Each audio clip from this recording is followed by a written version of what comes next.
आलस्य न आए, नींद पर भी काबू हो गया, स्वाद पर भी नियंत्रण, और संसार में जो हम व्यर्थ की चर्चाएं करते हैं उस पर भी काबू आ जाए। दृष्टि पवित्र, लालच का प्रभाव कम हो गया और गुस्सा शांत होने लगा, मोह से ऊपर उठने लगे। ईर्ष्या द्वेष किसी से नहीं, न कहीं भय, न किसी की चिंता। मेरा मालिक मेरी चिंता करता है, मेरा प्यारा मेरा ध्यान रखता है, कर्म करना है मुझे, संभालना है उसे, जिसके हाथ में सारी डोर है। जब आप समर्पित और शरणागत हो जाते हैं, जिह्वा पर नाम बसने लगता है, हर दिन शांति में है, हर दिन निश्चिंतता में है, हर दिन संतुलन है, हर दिन संतुष्टि भी है, और हर दिन धन्यवाद करते हुए दिन बीतने लगते हैं, तो समझना आप पर कृपा होने लग गई है, मेहर हो रही है। इसलिए जो ये कहा गया है, बिन दामिनी उजियार, बिन घन पड़े फुआर, मगन भया मनवा तहां, दया निहार निहार। सहजोबाई और दयाबाई दो भक्त महिलाएं हुई हैं, बहुत बड़ी साधिका थी। अपने सदगुरु चरणदास से मंत्र और दीक्षा विधि प्राप्त करके मंत्र सिद्धि की तरफ लग गए। अद्भुत प्रभाव आया जीवन में। अपने अंतर में ही बरसते हुए अमृत पर ध्यान जाने लगा। हर सुबह जागकर परमात्मा से मिलने की चेष्टा करते। बाह्य पूजा कर्म से आगे की यात्रा शुरू हो गई। ध्यान रखना कि पहले हम पूजा पाठ अपने देव मंदिर में करते करते बाह्य रूप से, फिर मूर्तिमान स्वरूप से अमूर्त की ओर यात्रा करने लगते हैं।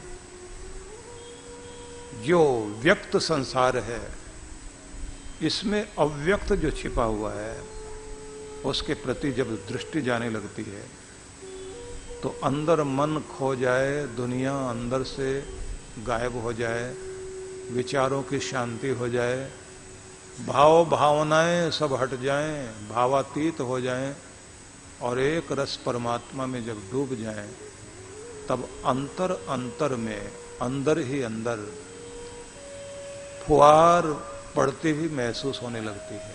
ध्यान घटने लगता है ना जब, तो प्यारे परमात्मा की अनुभूति होने लगती है। और वो बिन दामिनी अति उजियार, बिजली नहीं कड़क रही, लेकिन जैसे बिजली की चौंध आती है, कोई सांझ जब चारों तरफ अंधेरा घिरने लगा हो और आकाश में बादल छाए हुए, एकाएक गर्जन करने लग जाए बादल, और बीच में से बिजली कड़कने लग जाए, तो वो जो रोशनी होती है एकदम पूरी दुनिया तक एक साथ झलक मिलती है कि दूर तक रोशनी फैली और गायब। बस ऐसी रोशनी आपकी रीढ़ की शुरुआत जहां से होती है, कमर के नीचे के भाग से लेकर सिर तक, जैसे बिजली कौंध गई हो। आपका ध्यान जैसे गहरा होने लगता है तो बिजली की चौंध अंदर, और फिर इतना ही नहीं होता, बिजली कड़क कर गई और फिर वर्षा, बस ऐसे ही अंदर बारिश होने लग जाती है। और बारिश भी क्या, अमृत झर रहा है अंदर। जैसे किसी सांझ में बिजली कड़कने के बाद फिर धीमी धीमी वर्षा शुरू हुई, बूंदें बरस रही हैं, और जैसे वृक्षों के पत्ते भी जो टप टप की ध्वनि होती है, ऐसा लगता है जैसे तालियां बजा रहे हैं, ताल दे रहे हैं, तो अंदर ही संगीत फूट रहा है। तो ये जो कहा है कि बिन दामनी अति उजियार, बिन घन परत फुआर, बादल नहीं लेकिन फुआर पड़ रही है। जो पतली पतली बारिश हो रही होती है ना, वो लगातार चल रही होती है। जो तेज बारिश होती है ना, तो एक बार तेजी से बरसेगा और फिर जो है हट जाएगा। लेकिन जिसमें लगातार बारिश चल रही हो, तो एक ही रफ्तार से पानी गिर रहा हो, ऐसे ही एक ही रफ्तार से आपके अंदर वो वर्षा हो रही होती है। ये ध्यान में घटता है व्यक्ति के। लेकिन ये याद रख लीजिए, ये तब होता है कि जब गुरु की कृपा हो जाए, मंत्र सिद्ध होने लग जाए, आसन सिद्ध होने लग जाए, जब आप विचलित मन वाले ना हो। जैसे दिए की लौ फड़फड़ाती रहती है ना, ऐसे हमारा मन भी फड़फड़ाता रहता है। लेकिन जिस तरह से आप निर्वात स्थान पर बैठ जाएं, जहां हवा नहीं है, ऐसे स्थान पर दिए को रख दें तो वो दिया हिलता नहीं, उसकी बत्ती खड़ी हुई ऊपर की तरफ दिखाई देती है। बस ऐसे ही जहां दुनिया का प्रभाव नहीं, शोर नहीं, पूर्ण शांति है, ऐसी जगह अपने मन के दिए को इस तरह स्थिर कर दें कि उसकी लौ ऊपर की तरफ जाए। ऊपर मतलब परमात्मा की तरफ जाए, तो अंदर रोशनी फैलने लग जाती है। इसी को कहा है, मगन भया मनवा तहां दया निहार निहार। मन खो गया, हृदय खो गया, ऐसे दृश्य हो जाते हैं। लेकिन ध्यान में, भक्ति में शुरुआत करो पहले नाम जपने के, हाथ में सिमरनी रखा करो, ऐसे पहन के रखिए, और मौका मिले श्री राम श्री राम श्री राम श्री राम, हरि ओम हरि ओम, ओम नमः शिवाय, ओम नमः शिवाय, ओम नमः शिवाय। पहले वाली उंगली का प्रयोग नहीं करना, आखिरी वाली भी प्रयोग नहीं करना। ये बीच वाली दो, अनामिका मध्यमिका, दोनों के बीच में अंगूठे से चलाते चले जाओ। ओम नमो भगवते वासुदेवाय, ओम नमो भगवते वासुदेवाय, ओम नमो भगवते वासुदेवाय। भगवान श्री कृष्ण समझाते हैं, गीता में जब आप पढ़ते हैं ना, तो वहां बहुत सुंदर ढंग से उन्होंने समझाया, अंत काले च मामेव स्मरण मुक्त्वा कलेवरम, यह प्रयाति स मद भावम याति नास्ति अत्र संशय। अंत काल में जो स्मरण करते हुए, मेरा मतलब प्रभु का,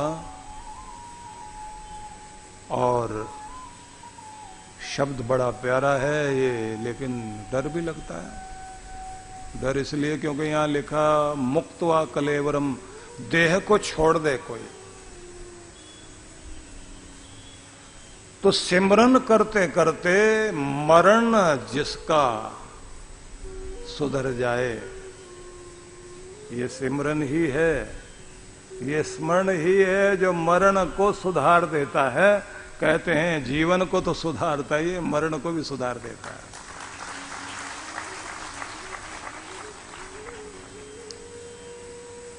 भगवान कृष्ण समझा रहे, अंत काले च मामेव स्मरण, मुझे ही स्मरण करते हुए अंत काल में भी, मुक्त्वा कलेवरम, शरीर का परित्याग कर दे, यह प्रयाति स मद भावम याति, ऐसे जो जाता है मद भावम याति, वो मुझे ही उस भाव के साथ प्राप्त हो जाता है। यहां ध्यान रखना, नाम जपते हुए और भावना बनाते हुए जो शरीर छोड़े, तब गति होगी।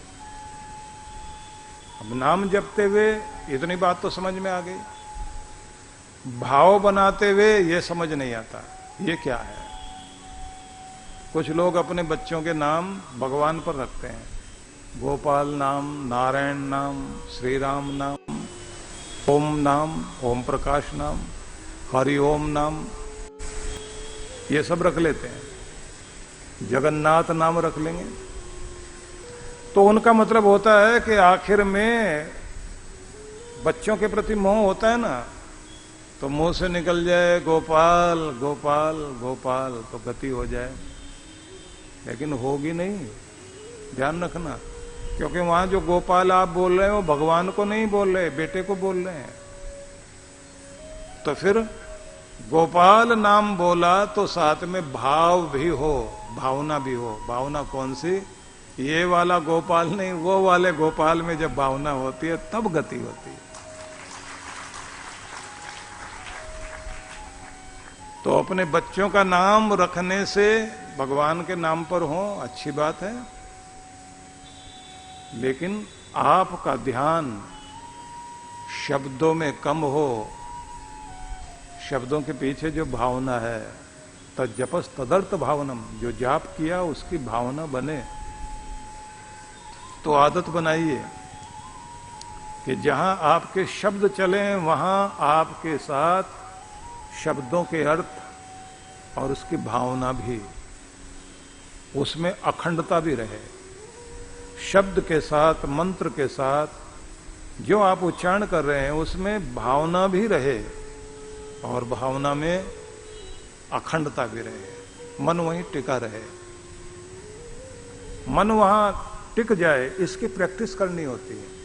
प्रैक्टिस तब होगी जब आप रात दिन इस बात की चेष्टा करें कि जो काम आप करते हैं उसमें पूरा मन लगाएं और होश में रहें, जागृत रहें। ये बात ध्यान देने की है। जब आप अपनी होश में नहीं होते हैं तो जो आप कर रहे होते हैं, ध्यान कहीं, काम कहीं। आरती करते करते भी आरती हो रही है, थाल भी घुमाया जा रहा है, शब्द भी पूरे बोले जा रहे हैं, लेकिन ध्यान घर में काम करने वाली बाई पर, माई पर है। वो जो बर्तन साफ कर रहे हैं ना, तो उसको इशारा करते ऐसे आरती करते करते उसकी तरफ भी इशारा जा रहा है। उसे डांट भी देंगे, फटकार भी देंगे। आरती पूरी चल रही है, शब्द में कमी नहीं है, क्रिया में भी कमी नहीं है। और ध्यान चारों तरफ घूम रहा है। बच्चे को इशारा कर देंगे, आरती करते करते जा दरवाजे की तरफ, इशारे से कर देंगे, देख के आ कौन है, जय जगदीश हरे, वो भी चल रहा है। भक्त जनों के संकट क्षण में दूर करे, तो जब बोल रहे हैं ना, वो माई को डांट रहे, क्षण में दूर करे, तो वो इशारा ऐसे होता है। तो क्रिया पूरी, शब्द भी पूरे, मन कहीं और भावना भी कहीं और। तो आप जागृत नहीं हैं, इसलिए तो बात नहीं बनती। तो किसी का थोड़ा जपना भी भगवान से मिला देता, और किसी का जिंदगी भर जपते रहे तो भी बाहर खड़े रह गए। इसलिए अपने आप को जोड़िए, मिलाइए। भगवान श्री कृष्ण कहते हैं, मेरे भाव में जो आए यह प्रयाति स मद भाव में आती, मेरे साक्षात स्वरूप को प्राप्त हो जाता है। वह स्मरण करते हुए मद भावम, मेरे भाव को, साक्षात रूप को प्राप्त कर लेता है। नास्ति अत्र संशय, इसमें कोई संदेह नहीं, कोई डाउट नहीं है, जरूर प्राप्त कर लोगे।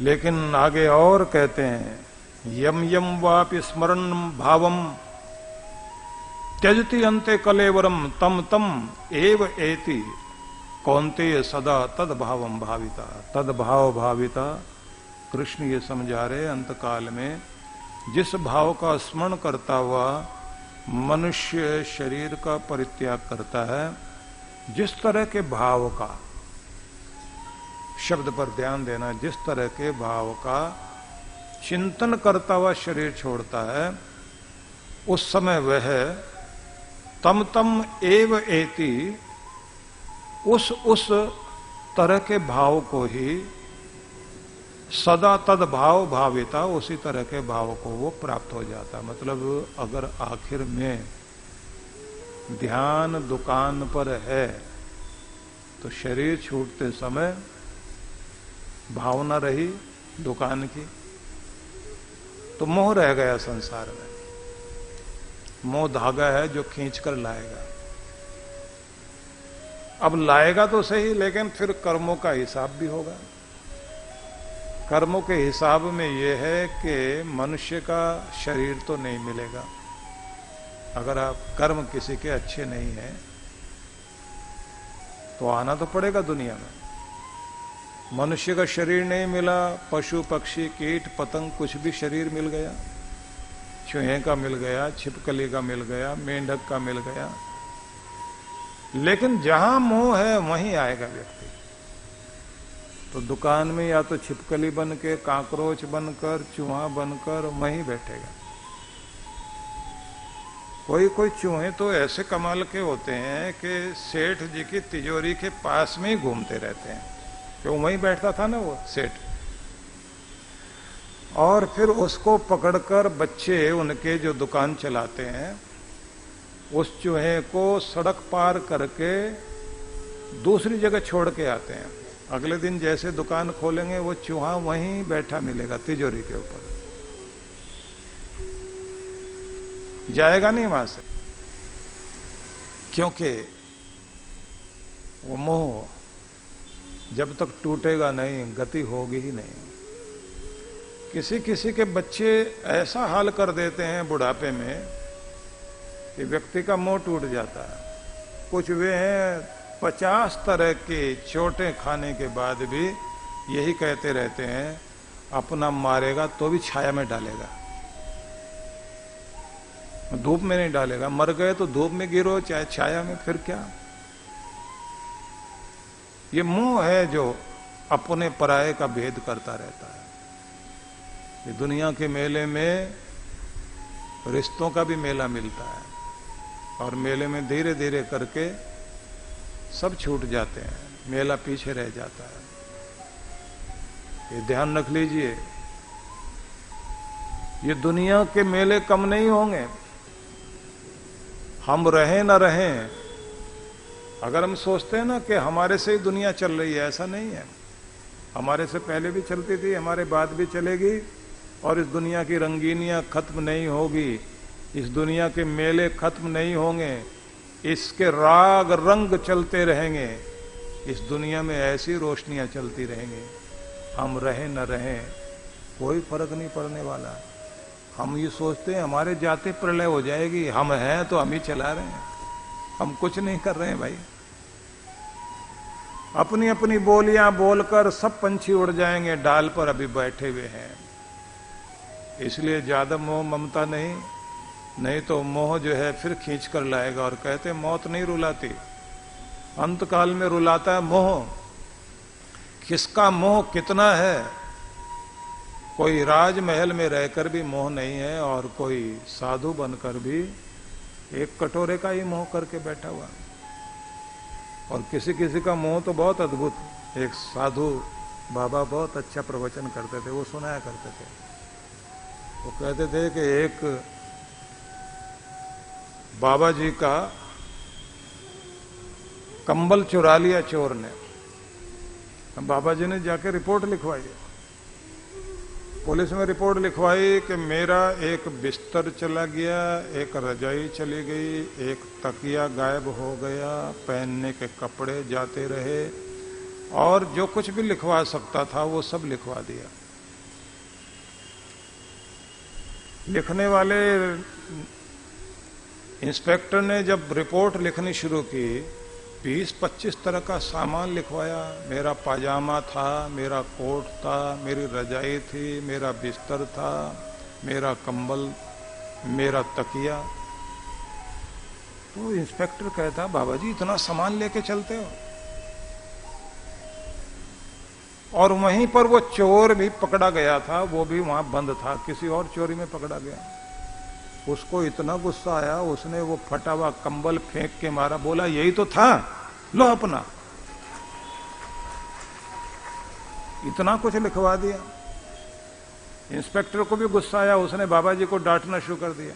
एक फटे हुए कंबल के लिए इतना कुछ लिखवा दिया। बोले यही मेरा तकिया, यही मेरा कोट, यही मेरी रजाई, यही मेरा बिछौना, मेरा पजामा भी यही है। इसी को लपेट लेते हैं हम लोग। तो कितना उसने लिखवाया, लेकिन इंस्पेक्टर क्या कहता है, ये तो पता नहीं कि ये क्या क्या है, लेकिन बाबा जी इतना जरूर पता है, दुनिया भर की चीजों में हम गृहस्थियों को इतना मोह नहीं है जितना आपका इस कंबल में मोह है। प्राण बसे हुए हैं इसमें। तो वस्तुओं में जितने प्राण बसे रहेंगे ना आपके, छोड़ना मुश्किल हो जाएगा। जब इन वस्तुओं से प्राण हटाकर आप प्राणनाथ परमात्मा में अपने प्राण को बसाओगे तो कल्याण होगा। रास्ता यही है।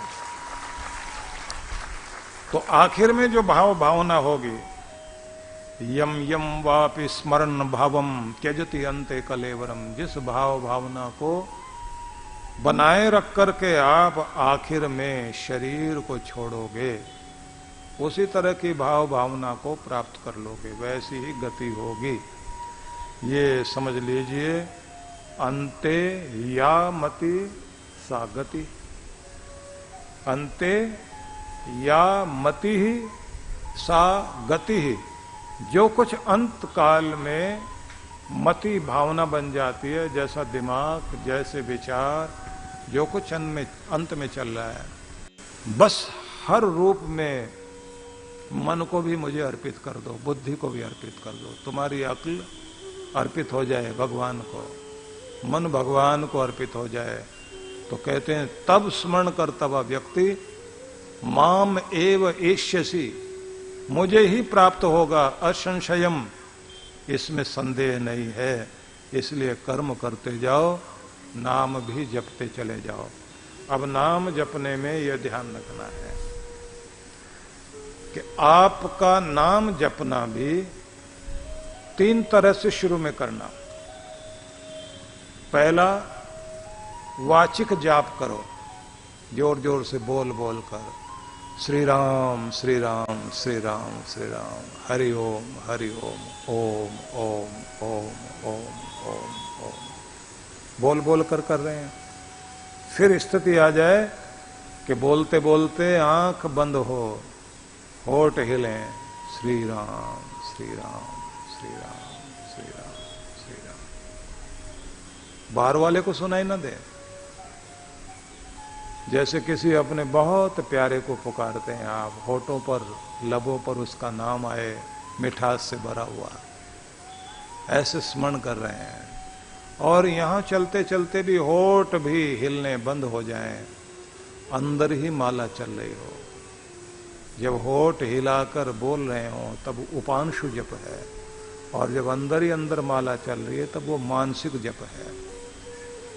मानसिक जप करते करते आप खो जाएं, भगवान के हो जाएं कि तू वो है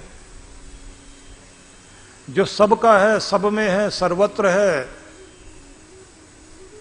तुझे पा करके ही सब कुछ मिलता है।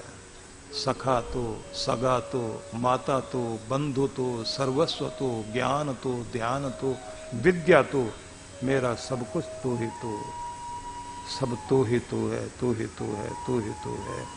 ऐसा मन में भाव भावना बनाकर स्मरण करते हुए परमात्मा को, उसी में अपने आप को जोड़े रखिए और ध्यान टिक जाए।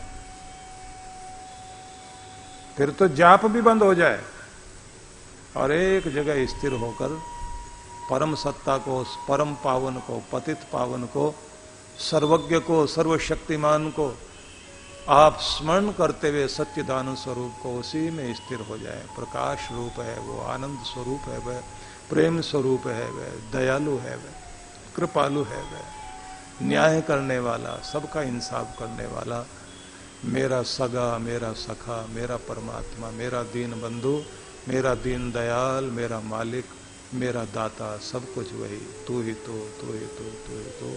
खो जाए उसमें। तो अंदर अंदर आनंद आना शुरू हो जाएगा। और ये ध्यान रख लीजिए, फिर किसी को जीतने की इच्छा नहीं मन में होती। कबीरा तू हारा भला, जीता भला संसार, जीते को जम ले जाएगा और हारा हर के द्वार। जिसने अपने आप को हार दिया परमात्मा के आगे, भगवान से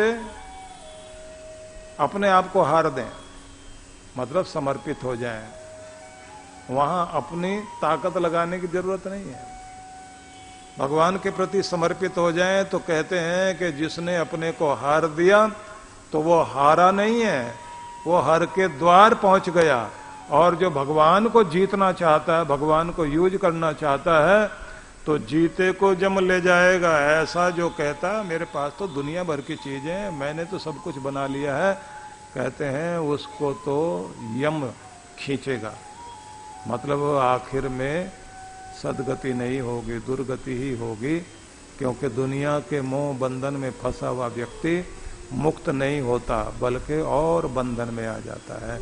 इसलिए कमाओ बहुत, प्रयोग भी करो, उपयोग भी करो, सहयोग भी करो, उद्योग भी करो, योग भी करो, लेकिन इस बात का ध्यान रखना कि योग हो परमात्मा से, और संयोग में जो भी दुनिया मिली है उनका जो भी सहयोग कर सकते हो सहयोग करते चले जाना, इसी से आपका कल्याण होगा। तो कहा कि इस रास्ते पर चलो, बिन पावन का पंथ है, बिन बस्ती का देश। ऐसी दुनिया है वहां जहां हमने जाना है, वहां कोई बस्ती नहीं है। बिना पांव के चलते हुए पहुंचोगे वहां। उड़ान भक्ति ही है, भक्ति में पंख लग जाएंगे, भक्ति पहुंचा देगी वहां। और ये जो चीजें हैं दुनिया की, इनको तो यहीं एक एक करके छोड़ना पड़ेगा। छुड़ाने वाली ताकत तो बहुत बड़ी है। हर चीज तो अमानत है ना उसकी, परमात्मा की अमानत है हर चीज, यहां तक कि ये जिंदगी भी उसकी अमानत है। और जिसकी अमानत है उसको लौटानी पड़ेगी। रिटर्न टिकट लेकर आए हो भाई, पता नहीं वापसी कब होनी है, फ्लाइट कब तैयार हो जाए और पकड़ के अंदर बैठा दिया जाए। आदमी कहे अभी तो मैं तैयार नहीं हूं, बोले हम तो तैयार हैं। नहीं अभी थोड़ा मौका दे दो, बोले अब कोई मौका नहीं, अब तक जो मौका दिया उसमें तुमने क्या किया। नहीं अगर अब तुम मौका देते हो भगवान हम न जाने क्या क्या कर देंगे। बोले 300 बार मौका देकर देखा तो फिर वही का वही करता रहता है। इसलिए अब तो सब कुछ छोड़ के जाना पड़ेगा।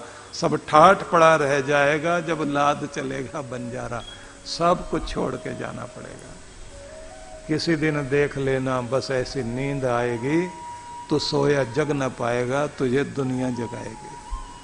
आवाज देंगे, हिलाएंगे, आंख खोलो कुछ तो बोलो, फिर हिलता नहीं, हाथ नहीं हिलेगा, जीभ नहीं हिलेगी, आंखें नहीं हिलेगी। हम भी गुस्ताखी करेंगे जिंदगी में एक बार, गुस्ताखी होगी, हम भी गुस्ताखी करेंगे जिंदगी में एक बार। दोस्त सब पैदल चलेंगे और हम कंधों में सवार। वो घड़ी आएगी, कौन कौन किसको छोड़ने जाएगा। आखिरी यात्रा होती है ना, नहीं पता किसके कंधे पर कौन होगा, लेकिन आएगी तो घड़ी ना। आदमी सब कुछ बातें सुनने को तैयार रहता है, लेकिन अगर ये बताना शुरू कर दो नहीं नहीं ये क्या बात करने लगे, थोड़े जीने वीने की बात करो ना। और हम ऐसी बातें सुनना भी चाहते हैं। पंडित से पूछेंगे जरा बताना हमारी उम्र कितनी है, वो भी उसका अंदाज लगाता है ये कितनी सुनना चाहता है। वो बताएगा 84 साल 6 महीने 7 दिन 3 घंटे 5 मिनट 15 सेकंड। अरे साहब क्या हिसाब लगाया, बिल्कुल ठीक कह रहे हो, मेरा मन भी कहता है इतना तो खींच ही लेंगे। और पानी केरा बुध बुदा असमानत की जात। मनुष्य की स्थिति ऐसी है जैसे पानी का बुलबुला, देखत ही छिप जाएगा ज्यों तारा प्रभात। जैसे सुबह के समय में सारे तारे देखते देखते छिप जाते हैं, ऐसे ही जो दिखाई दे रहा था, चमक रहा था, आवाज सुनाई दे रही थी, न जाने कहां जाके छिप जाता है। क्योंकि छिपाने वाला जब छिपाता है न आवाज आती न पद चिन्ह दिखाई देते, जाने वाले की बस याद आती रहती है, जाने वाला लौट कर नहीं आता। तो ये किसी और की बात नहीं है भाई, हम सब की है। तो जरा दिमाग पे जोर डाल के देखना कि एक दिन वो दिन भी होगा।